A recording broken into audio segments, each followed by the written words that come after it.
Good afternoon and welcome to the 12 p.m. bilingual newscast on Equinox Television. The first part is with you, Lembeth Bissay. Bonjour. Bonjour à vous, Innocent Azem. Mesdames et messieurs, bon après-midi à toutes et à tous. Merci de faire confiance à Equinox Television pour vous informer. Une grève des employés de l'entreprise Razel plombe les travaux de réhabilitation des voies d'accès dans la ville de Garoua.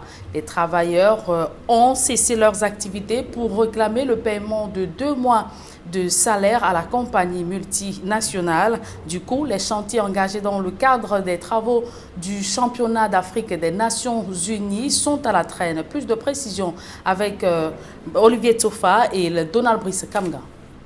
Devant les locaux de l'entreprise Razel à Garoua, dans la région du Nord, plusieurs dizaines d'employés font le pied de grue.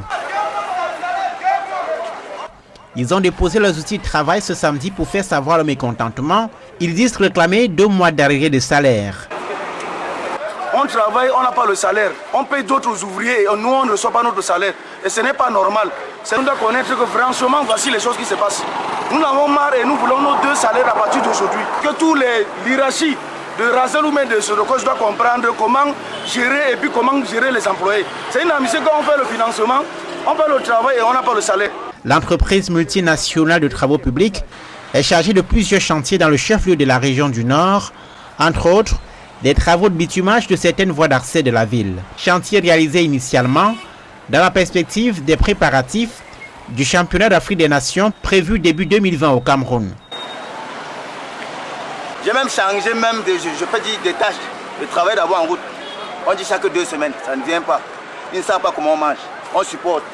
On change, on vient pas dedans en disant que ça va aller, ça ne marche pas, ça ne va pas finalement. Donc notre souci, notre problème, c'est qu'on puisse nous donner notre argent.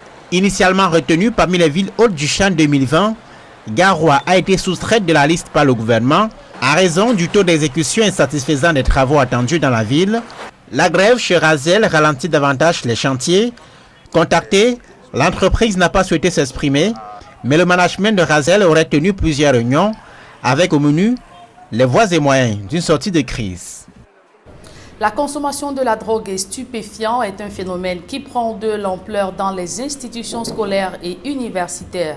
Pour tordre le cou à ce fléau, en passe de devenir l'une des principales causes de déperdition au sein de la jeunesse camerounaise, la communauté universitaire de Tiang vient de tenir une causerie éducative. Le compte rendu avec Leclerc Taken.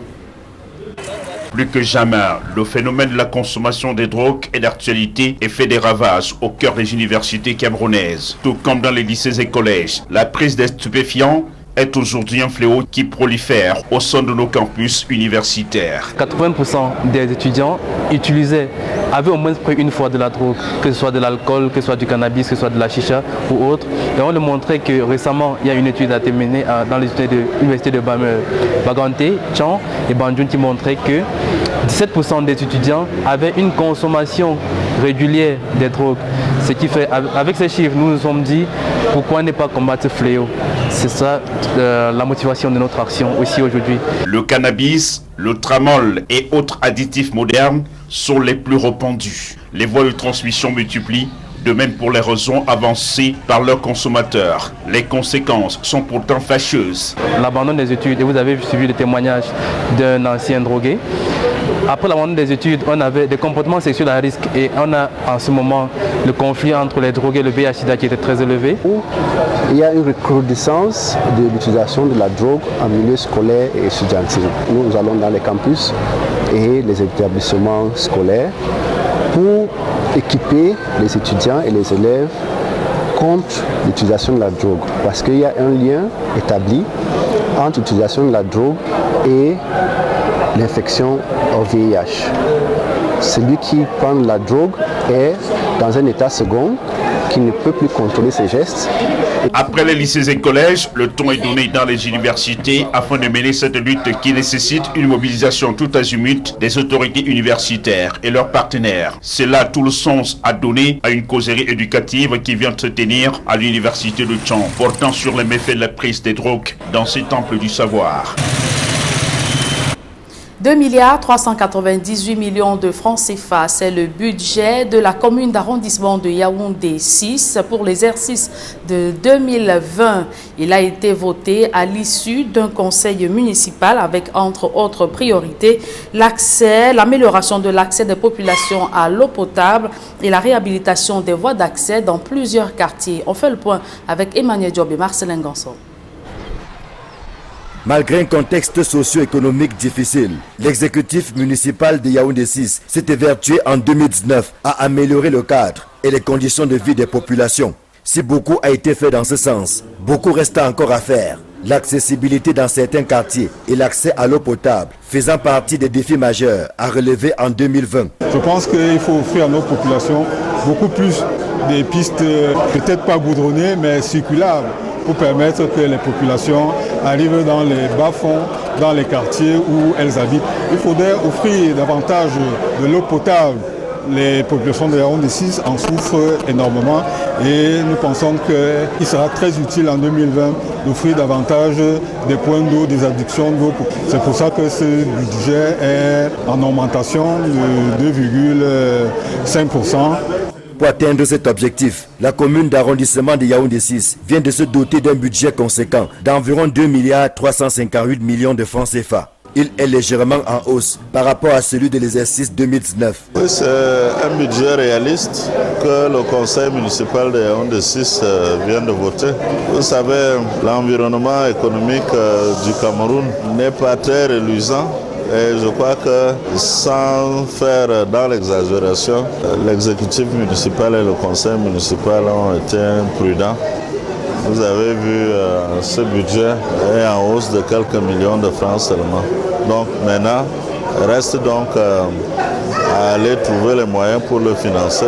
Cette session consacrée à l'adoption du budget 2020 s'est tenue dans l'enceinte de la nouvelle mairie, dont la construction est quasiment achevée. Ce bâtiment est pratiquement en train de connaître les dernières couches de peinture parce qu'en réalité, ce n'est que ça qui reste. Bon, nous pensons qu'avant la fin de la mandature des conseillers de 2013, ce bâtiment sera finalement réceptionné et pourquoi pas inauguré.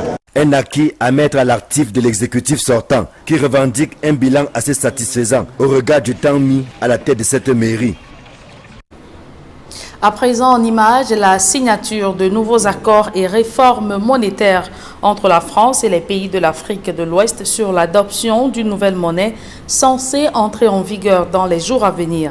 Au cours de la conférence qu'ont donnée les deux chefs d'État à Abidjan, plusieurs réformes ont été adoptées, en l'occurrence l'adoption de l'éco en lieu et place du franc CFA, la fermeture du compte d'opération et le retrait des fonctionnaires français siégeant dans les institutions françaises et banques centrales utilisant le franc CFA. À l'issue de cette conférence de presse, je vous propose d'écouter dans un premier temps le président ivoirien Alassane Dramane Ouattara, par ailleurs président en exercice de l'UEMOA, l'Union économique monétaire ouest-africaine. À ma qualité de président en exercice de la conférence des chefs d'État et de gouvernement de l'UEMOA et en vertu du mandat que mes pairs m'ont donné, je suis heureux d'annoncer qu'en accord avec les autres chefs d'État de l'UEMOA, nous avons décidé de faire une réforme du franc CFA avec les 3 changements majeurs suivants. Tout d'abord, le changement du nom de la monnaie, du franc CFA à l'éco. Deuxièmement, l'arrêt de la centralisation de 50% de nos réserves de change au Trésor français et la fermeture du compte d'opération. Troisièmement, le retrait des représentants de la France de tous les organes de décision et de gestion de l'UEMOA. À présent, voici une attitude du président français Emmanuel Macron sur l'adoption de ces réformes monétaires. Nous l'écoutons. Et je considère que la demande qui est faite côté africain par l'UEMOA et qui a été tout à l'heure dite très clairement par le président Ouattara, elle illustre aussi des éléments de responsabilité des chefs d'État de gouvernement, mais aussi des investisseurs de leur milieu d'affaires, ils veulent la stabilité. Et la stabilité se construit en évitant l'instabilité monétaire. Et donc l'idée d'avoir justement cette convertibilité et de demander à la France, tout en sortant, de rester un garant, me paraît être un choix d'équilibre que nous avons trouvé ensemble. Et il fonctionne, et je dirais que ce qui est nouveau dans cette grammaire commune, c'est que la France répond à une demande explicite et assumée des États africains et des banques centrales. Et nous ne le faisons que parce que c'est demandé. Le président Ouattara a eu l'occasion d'ailleurs de dire que c'est un élément de stabilité qui facilite le développement et limite l'inflation. Et il est bien meilleur expert que moi, et il pourrait vous dire que les pays qui n'ont pas cette stabilité ont beaucoup plus d'inflation dans la région comme ailleurs. Et donc je pense que c'est bon aussi pour ces économies.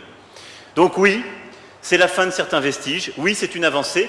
Je ne crois pas une seule seconde que ce soit la perte d'influence parce que c'est une clarté encore donnée à l'amitié.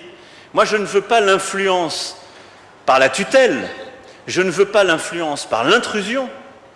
Ça n'est pas le siècle qui se bâtit aujourd'hui et dans lequel je crois pour nos deux pays et pour la relation entre le continent africain et la France, c'est un partenariat équilibré. C'est une amitié qui repose sur la confiance. Et cette réaction du président français Emmanuel Macron sur la signature de nouveaux accords monétaires entre la France et les pays francophones de l'Afrique de l'Ouest met un terme à la première partie de ce journal. La seconde, elle est en langue anglaise avec vous, Innocent Azé. Good day once again. Merci Julien, good day once more, and to you viewers, good day as well. The Imam of the Buea Central Mosque has called on the Muslim faithful in Bamuso subdivision in the Bakassi Peninsula of the southwest region of the country to respect authorities and equally the laws of the land. And El-Haj Mohammed Abubakar was speaking recently in Bamuso while inaugurating the very first mosque of the subdivision. Derry Jotto was there and compiled this report. The Imam of Buea Central Mosque, El-Haj Mohammed Abubakar, is here with his delegation in Bamuso, one of the subdivisions of Njan Division in the southwest region. This area is in the Bakassi Peninsula and they came by sea. The spiritual leader is here to inaugurate the first ever mosque constructed by these Muslim faithfuls and install Muslim heads of the various subdivisions in Njan Division. Thank God and thank the Muslim community of Bamuso. I thank immensely the local administration, the traditional rulers, the Lord Mayor who has spoken out her mind, and the Bamuso Muslim community for this initiative. In fact, if somebody told me you could brave this, they could brave this and put up such a magnificent, wonderful building in this area, I will not believe it. But now that I've come here myself personally, I witness it, I think that we have to give thanks and glory to God. We are praying that Allah subhanahu wa ta'ala should accept this their gift and make it an icon to be envied by others. Migrated from the far north region, these Muslims have been here for decades and their primary activity is fishing. They are excelling in this line of business, but today many have noted that the traditional unity between them and the native is increasingly disappearing. Reason why El-Haj Mohammed Abubakar talk on the strength of living together first as Cameroonians. That situation should change.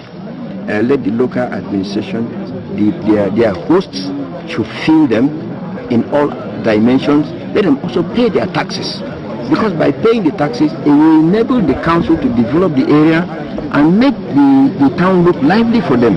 Divisional officer for Bamuso. And also present was the divisional officer for Bamuso subdivision, the paramount traditional ruler of the Bamuso people, and other authorities of this subdivision. And they all in one voice spoke on the need for peace and the respect of the tradition of the Bamuso land and for each other. Tens of workers of Razor, the multinational public works enterprise based in Garwa North region of the country, have downed their toes, demanding 2 months of unpaid salaries owed them by management, and have promised they will not resume work unless these sums are paid. Details in the following report. These are disgruntled workers of the building and road construction enterprise Razel. They have besieged the premises of the company in Garoua, North region of Cameroon. They have downed their toes this weekend to express their dissatisfaction with their employers. They are reclaiming 2 months unpaid salaries owed them by the management. On travaille, on n'a pas le salaire. We work without salary. Others are paid and us minimized and neglected. It is abnormal. We are adamant to our stand. Our salaries must be paid before we resume work. The multinational public works enterprise is in charge of diverse projects in Garoua, out of which construction of roads to link various parts of the town ahead of the 2020 African Nations Championship to be hosted by Cameroon. I was first of all working on the roads before switching, yet no result. They don't even know how we feed. We have been patient enough. The strike delays works expected to be realized before the kick-off of the Chan 2020. Razel personnel contacted have chosen to be mute on the subject matter, but the management of the enterprise is holding several meetings with its disgruntled workers to resolve the crisis. It was a tense atmosphere in Bamenda Turi subdivision, Mesam division of the Northwest region this weekend following a clash that generated between some traders and agents of the Bamenda City Council. The traders resisted the Bamenda City Council agents who stormed the Nkwen markets, confiscating their food items marketed along the roads. A fight almost generated as one of the angry traders wanted to use force to have back his seized items. Equinox Television is reliably informed of absolute disorder in the Nkwen market as the access roads are often blocked by the traders with their goods, hampering flexible circulation of vehicles and movements of persons in and out of the market. And we now talk about efforts being made by authorities in the economic capital Douala to ensure the collection of waste disposed or littered on streets and equally markets. And it is an effort to ensure that the municipalities are kept clean. A case in point, the Douala 2 municipality authorities who have gone as far as rewarding some individuals for their efforts in keeping the municipality neat. For me, Antron Sanda went touring in the Douala 2 subdivision and compiled this report. The issue of urban sanitation remains crucial in Cameroon and in most African countries, even more than a year after the review of the United Nations Sustainable Development Goal 6 on water and sanitation.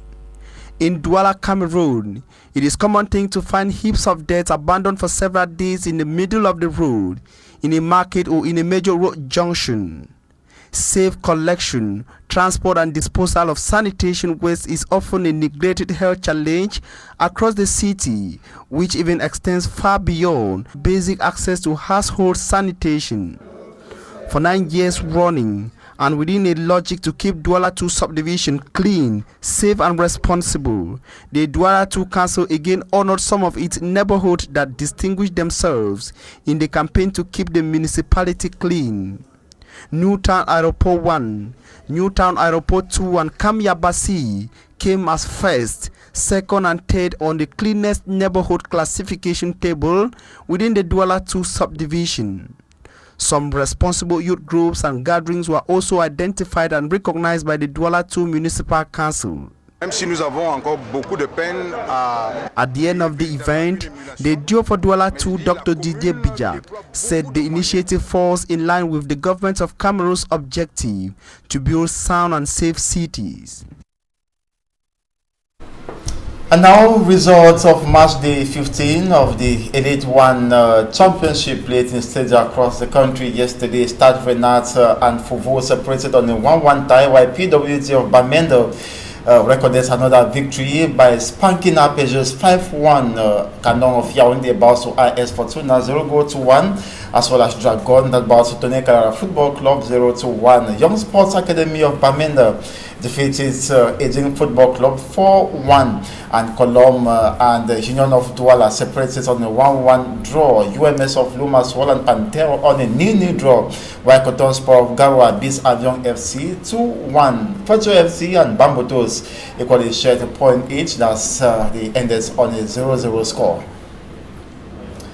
And that's it for this 12 p.m. bilingual newscast on Equinox Television. Thanks so much for watching. Do join us at 4 p.m.